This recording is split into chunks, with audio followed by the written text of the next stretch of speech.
bom estar com vocês novamente nessa manhã. Hoje é sexta-feira, dia 27 de março de 2020 e eu gostaria de continuar o que foi falado na última vez que nós estivemos juntos. Gostaria de abrir um texto bíblico para vocês. Eu preciso lembrar para aqueles que estão ouvindo que esse estudo é direcionado aos colaboradores de uma empresa. Nós temos aí cerca de pelo menos 500 funcionários, a grande maioria mulheres. Esses colaboradores, uma parte deles estão habituados a se reunir em igrejas, a ouvir a palavra, mas uma outra grande parte não tem o hábito de ouvir a palavra de Deus, não tem uma clareza da palavra de Deus. Então eu gostaria de continuar, como eu fiz na semana passada, estudar um pouquinho mais das Escrituras sobre esse momento. A palavra de Deus, ela diz a respeito dela mesma que ela era, é e sempre será. Então a palavra de Deus, ela não é um livro histórico apenas, ela não é um livro de histórias que nós ouvimos e recontamos elas. A palavra de Deus, a Bíblia, é a palavra de Deus. E eu quero mostrar para vocês uma porção, eu quero estudar alguns versículos hoje em Isaías capítulo 26. E eu quero mostrar para vocês o quanto a Bíblia é atual nos dias de hoje. Eu não vou ler todo o capítulo, eu vou pedir que você, na hora que estiver ouvindo, trave teu vídeo, leia todo o capítulo de Isaías 26, e aí depois volte para o vídeo para a gente acompanhar o que vai ser falado em alguns versículos. Eu preciso criar um pano de fundo bem rapidinho. Isaías foi um profeta que profetizou mais ou menos no ano 760 a.C. Ele deve ter morrido mais ou menos no ano 680 a.C. Ele é um profeta que ele viu 4 reis, 3 com certeza e possivelmente um quarto, ele viu 4 reis reinarem na nação de Israel, especialmente ali em Jerusalém. Então ele viu o rei Jotão, o rei Acaz, o rei Ezequias e o rei Manassés. Ele viu esses 4 reis. Ele, muito possivelmente, participava um pouco mais, ele tinha uma certa proximidade por parentesco com os reis. Então ele tinha uma noção um pouco maior de como era o governo que estava existindo. Porém, ele foi um profeta levantado por Deus com muita ousadia, com muita coragem, e ele, de um jeito impressionante, teve, de todos os profetas do Velho Testamento, a maior visão que alguém teve de Cristo no Velho Testamento. Então ele teve uma clareza da pessoa do Senhor Jesus enorme. Então ele escreve com muita clareza de algo que viria 800 anos depois dele.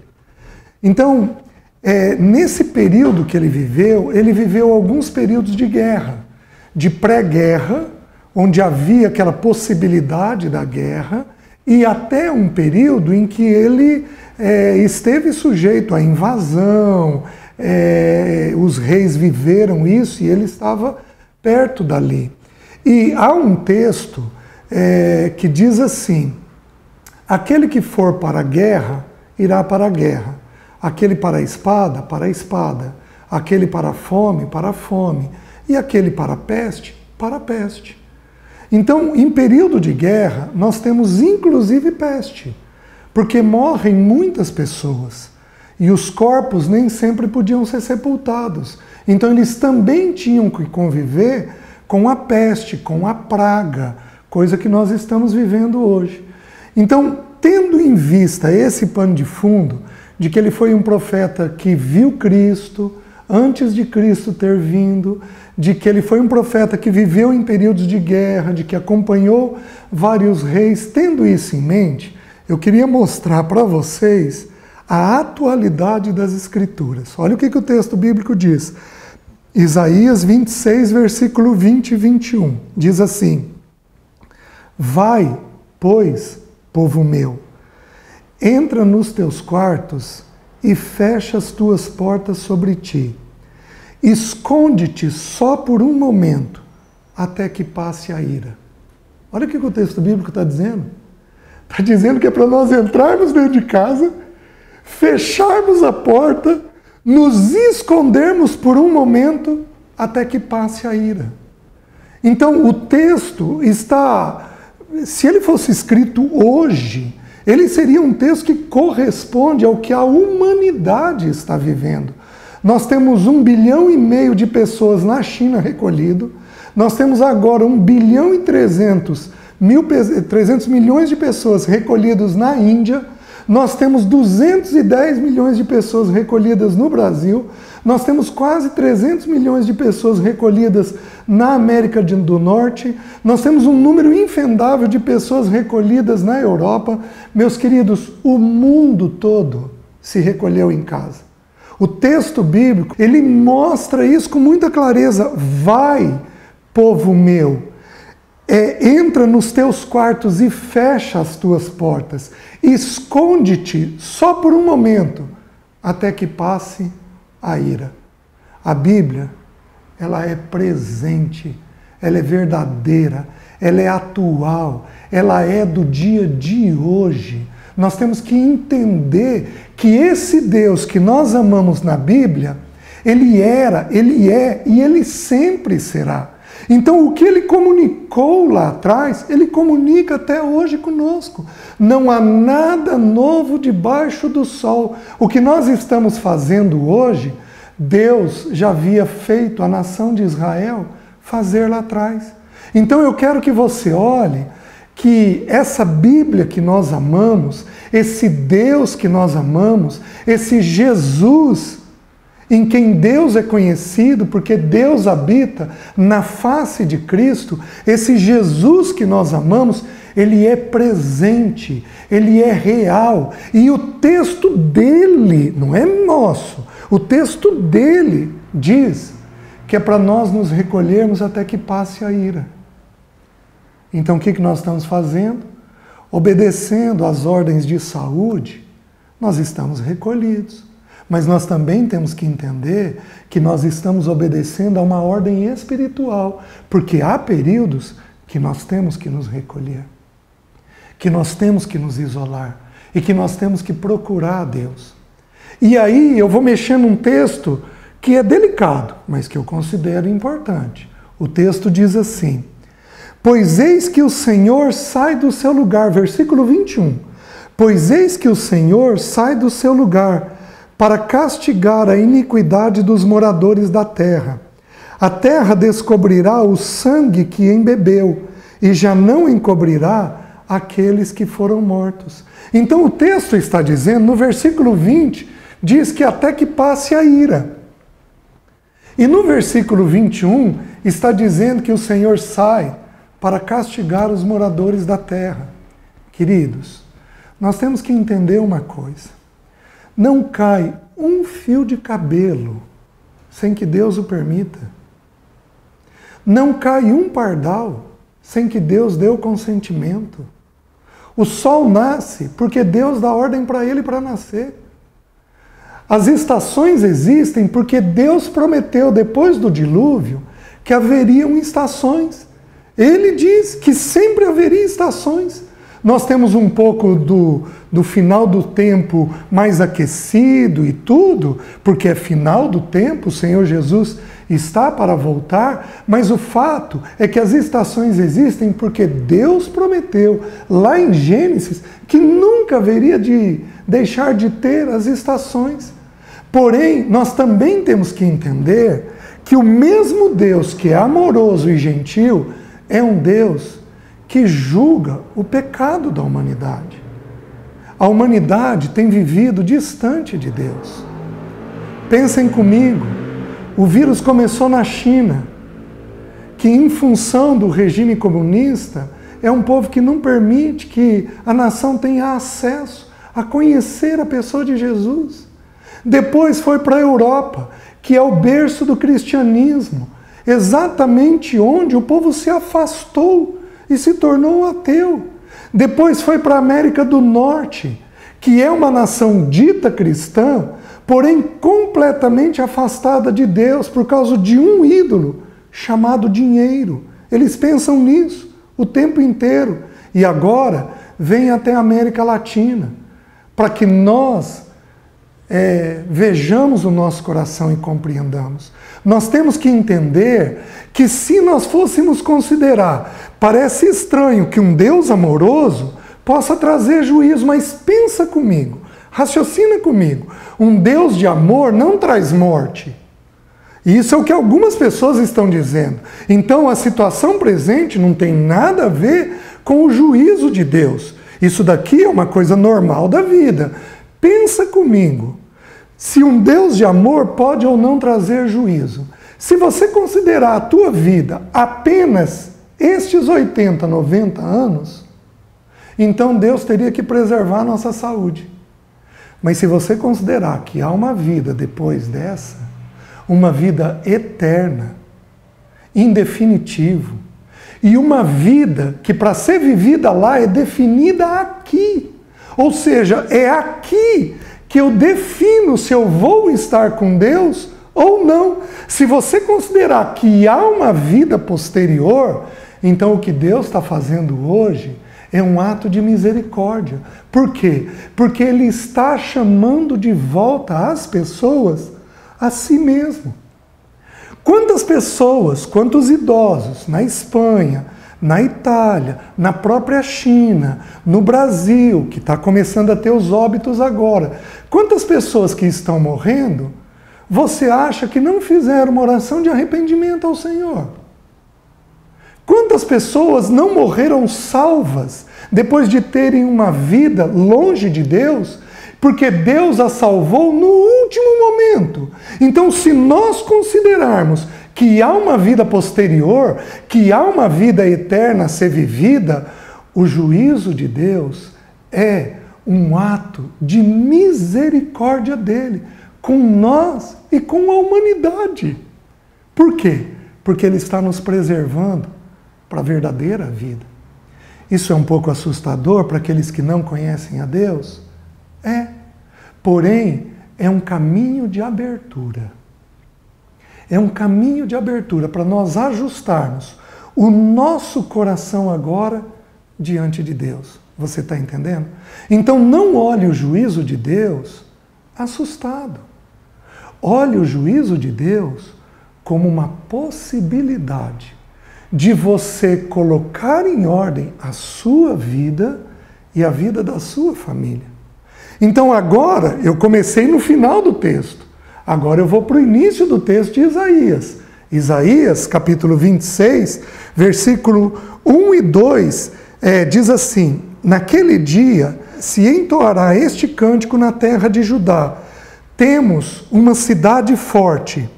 Deus lhe põe a salvação por muros e por baluartes, por colunas.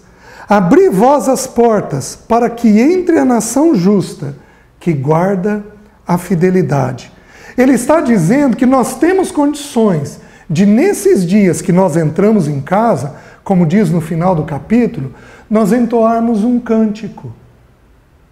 Esses dias dentro de casa não precisam ser dias de temores. Não precisam ser dias assustados. Eles têm condições de ser dia de entoar um cântico ao Senhor, de entoar um louvor ao Senhor. Mas como nós fazemos isso? Como é que é possível cantar quando a gente vê o vírus se aproximando da nação, agora do estado, agora da cidade? Hoje nós já temos notícias assustadoras sobre a nossa cidade. Como é que nós temos condições de manter um cântico em meio a dias desses? Ele diz assim: temos uma cidade forte. Deus lhe põe a salvação por muros e baluartes. Nós temos que entender que a Bíblia usa às vezes de uma comparação. A cidade que nós temos é a pessoa de Cristo. Você precisa entender que é em Cristo que você tem paz pessoal. É em Cristo, não é numa igreja, não é numa religião, não é num pastor, não é num padre, não é numa pessoa que não a eterna pessoa do Senhor Jesus Cristo. Jesus é a fonte da nossa atração. Jesus ele falou um pouquinho antes dele morrer, ele disse assim: e quando eu for levantado da terra, atrairei todos a mim mesmo. Então nós não podemos ser atraídos a uma igreja, nós não podemos ser atraídos a uma pessoa, a um pastor, a um padre, a um ministério. Nós temos que ser atraídos a uma pessoa levantada na cruz do Calvário. Essa pessoa é a pessoa de Jesus. Você precisa entender que Deus tem um rosto. Deus tem uma face. Segundo aos Coríntios, capítulo 4, diz que Deus aparece na face de Cristo. O autor aos Hebreus diz que, havendo Deus falado outrora de muitas maneiras aos pais pelos profetas, nos últimos dias nos falou pelo Filho. Hebreus capítulo 1, versículo 3. Ele nos fala através do Filho. É este Filho que nós estamos buscando. É este Filho que nós estamos pregando. É este Filho para quem nós temos que nos voltar nesses dias. Você está entendendo? Então, esta cidade forte, ela vem sobre nós com salvação. O texto diz: Deus lhe põe a salvação. Você sabe o que significa o nome Jesus? Jesus, no hebraico, significa Salvador. Então, esta cidade forte que nós temos é o bendito Salvador nosso. Mas ele continua no versículo 2 e diz uma coisa mais impressionante ainda.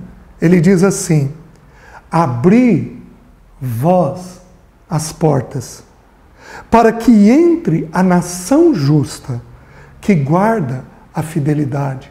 Ele está dizendo que nós temos que corresponder a este chamado que ele está fazendo.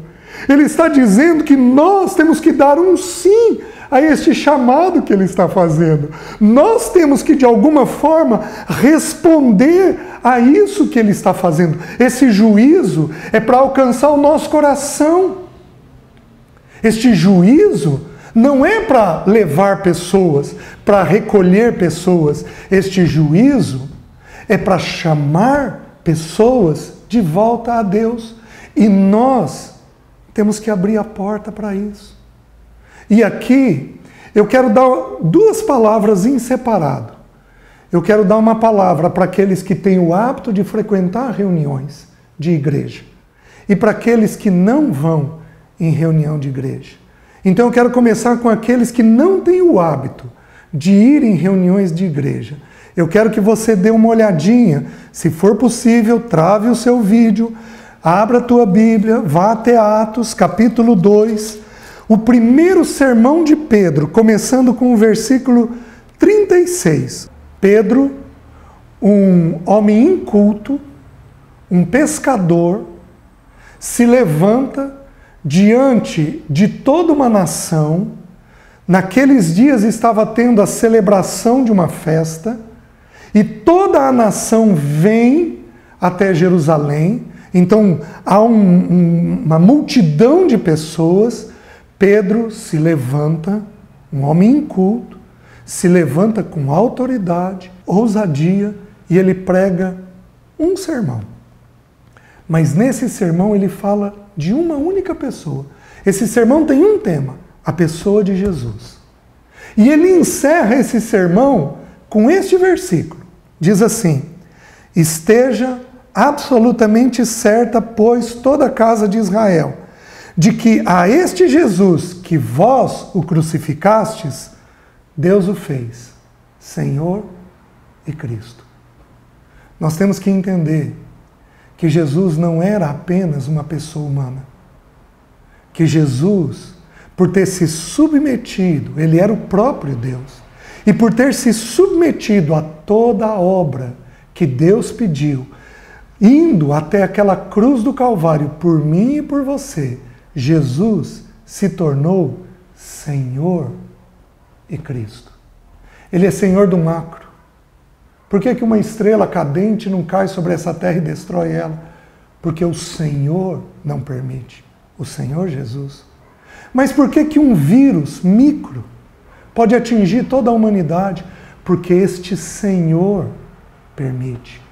Ele tem toda a autoridade? Tem. Em Apocalipse há um texto que diz que na coxa dele há uma gravação dizendo que ele é o Rei dos Reis e o Senhor dos Senhores. Ele é Senhor do macro e ele é Senhor do micro. Então Pedro prega este Senhor e este Cristo. A palavra Cristo significa Messias. É aquele que me toma pela mão nesta vida e me conduz à vida eterna. Ele é o único que pode te garantir a eternidade. Ninguém mais pode. E quando Pedro termina este sermão de cerca de 7 minutos, olha o que acontece. Versículo 37. Ouvindo eles estas coisas, compungiu-lhes o coração e perguntaram a Pedro e aos demais apóstolos: que faremos, irmãos? Esta palavra compungiu significa ferir com uma picada, furar. Sabe quando o coração da gente é tomado por um aperto violento naquele momento? E também significa uma emoção de tristeza, de aflição. Significa, meus irmãos, alguns de vocês que não têm o hábito de ir para a igreja, que nunca procuraram o Senhor Jesus, alguns de vocês estão sendo chamados por Ele. Vocês estão com esse aperto no peito, que não é apenas uma angústia, é um desejo de ter Ele por Senhor e Salvador.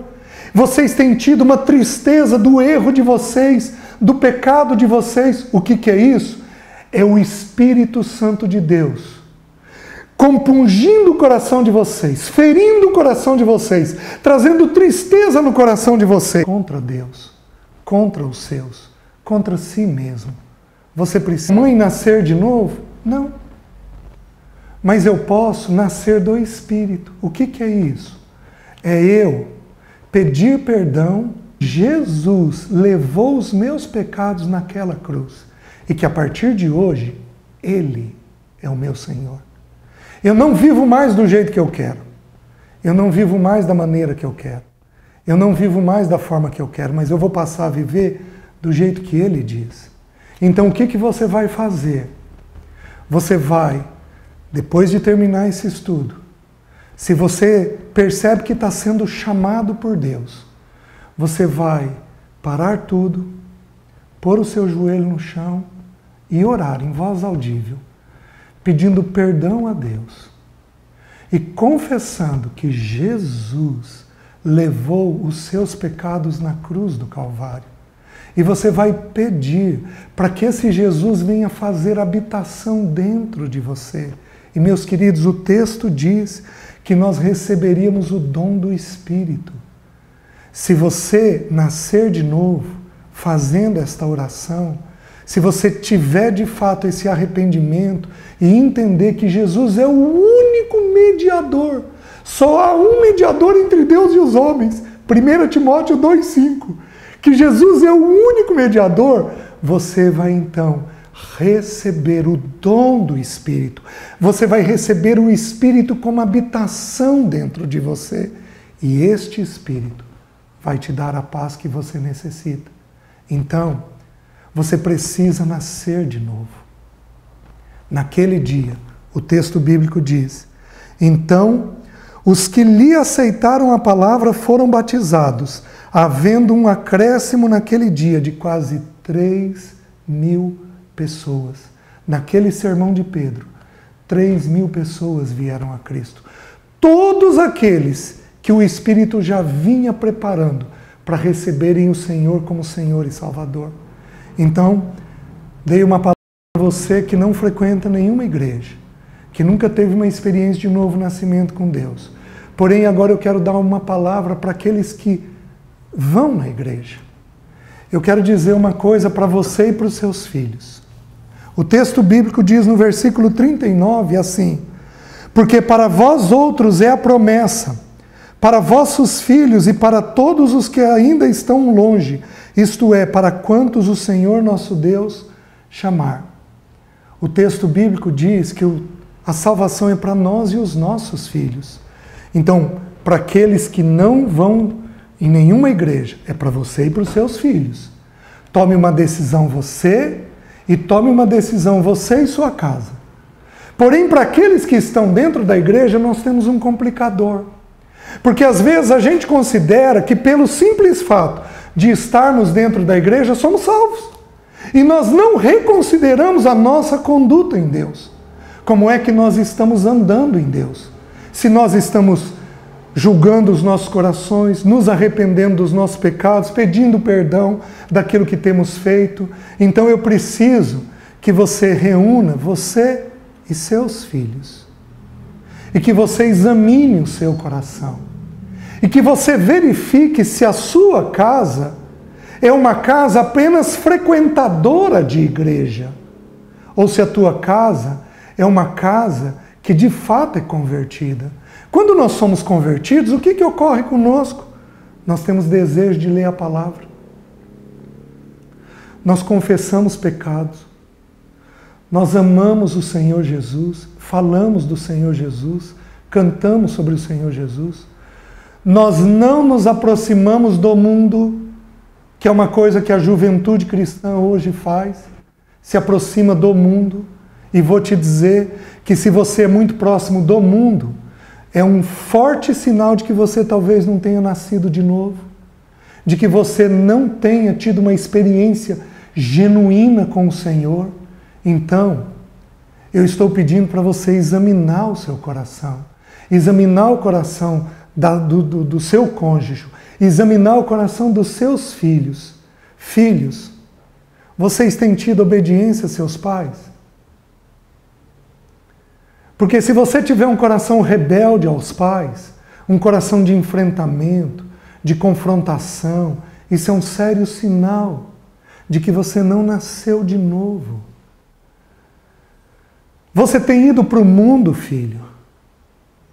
Você tem ido para as baladas, para as noitadas. Você tem problema com os seus pais com a hora de voltar. Você bebe, você usa droga, você tem as práticas do mundo.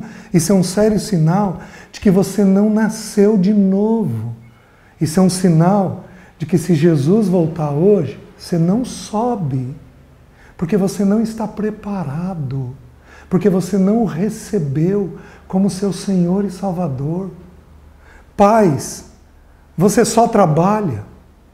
Você só vive em torno de dinheiro.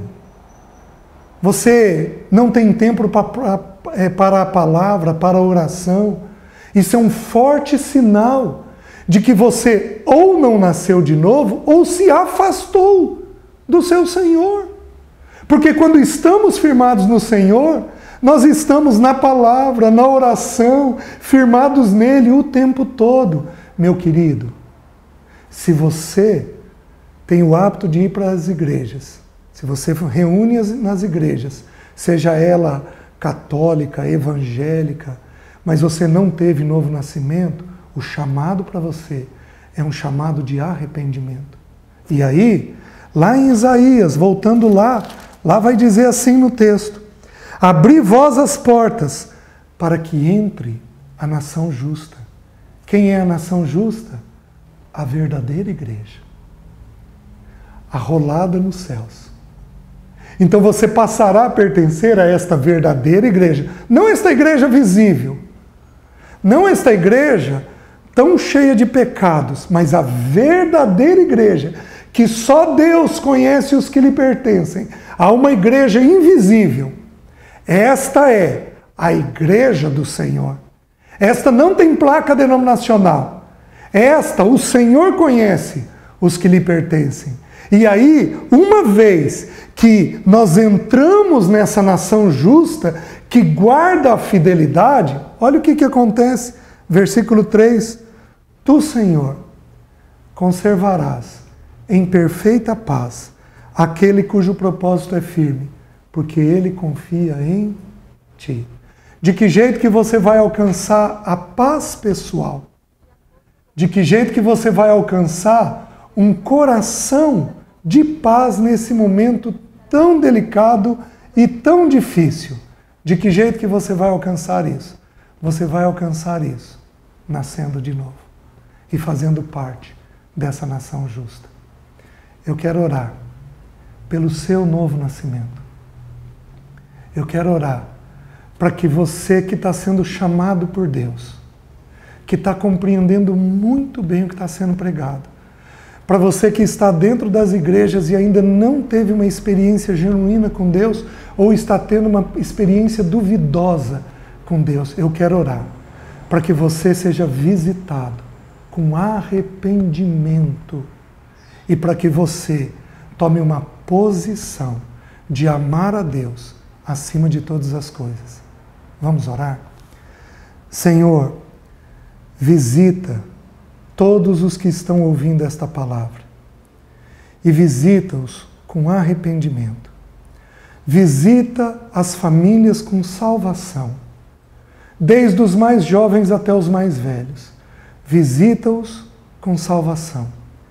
Que eles entendam que a tua ira vai passar, mas que eles também entendam que o teu desejo é que nós encontremos Cristo como Senhor e Salvador. Visita essas pessoas que o Senhor está chamando. Guarda-nos num espírito firmado em Ti, num espírito que olha para o Senhor. Guarda-nos. Nós oramos em nome de Jesus. Amém. Próxima semana vamos falar sobre os medos que envolvem a nossa casa nesse momento. Deus te abençoe.